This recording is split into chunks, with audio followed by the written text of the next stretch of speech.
This morning's shooting in Santa Fe, we heard the strongest words thus far from powerful Texas elected officials. Yeah, for years, restrictions on firearms and measures to tackle gun safety have been off the table at the Capitol. But KXAN's political reporter Phil Prazen is here with what has changed. Phil. Well, Sydney and Robert, I've covered a lot of mass shootings. In the past 6 months, we've had Sutherland Springs, we've had Parkland in Florida, and then the political reaction to that. This time's different, this time's new, mostly because the school, Santa Fe, excelled at current state safety policies. They had 2 resource officers on campus. They won a state award for preparing for something like this, and then just a couple weeks ago, they held a lockdown drill to prepare for something like this. They were really the best case scenario, and that's why we heard today Governor Abbott said, this is the best case, and it's still not enough. And we need to do more than just pray for the victims and their families. It's time in Texas that we take action to step up and make sure this tragedy is never repeated ever again in the history of the state of Texas. And that's a long way from what he said at the NRA convention in Dallas a couple weeks ago, saying the problem isn't about guns, it's hearts without God.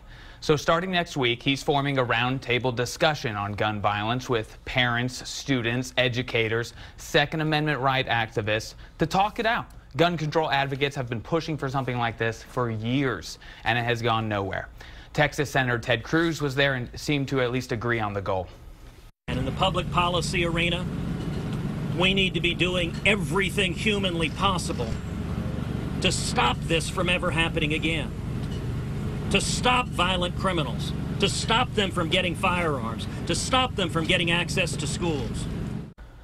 So some specifics of what they want to look at: speeding up background checks, getting guns out of the hands of people who could become shooters, resources for mental health services, even redesigning schools to limit entrances and exits. That came from... Now that will take a lot of work and a lot of money, but we need to do the work and do the money to protect the children the best we can. In other words, we need to harden our schools and make them safer.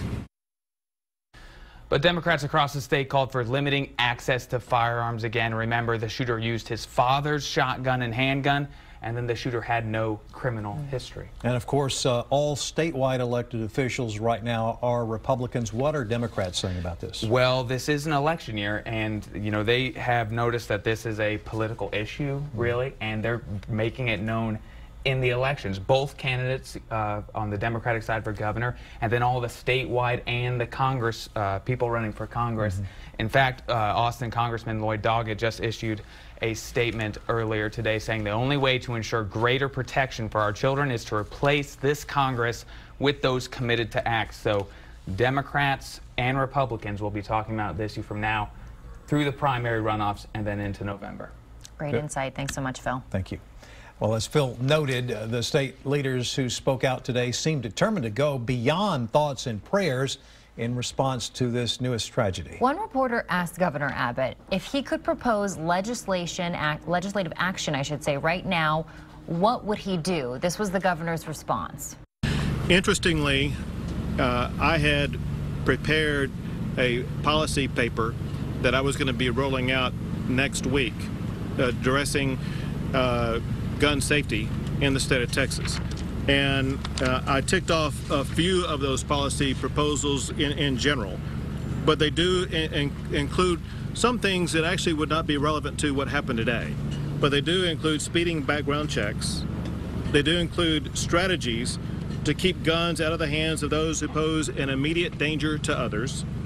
They do include providing more resources to schools to have safety personnel that are needed to respond, but also what you might call hardening of schools.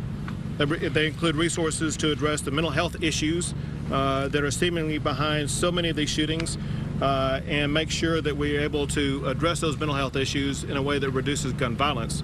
It also includes looking at that program, the mental health program that's been employed by the Lubbock Independent School District, and look to expand that to other schools across the state.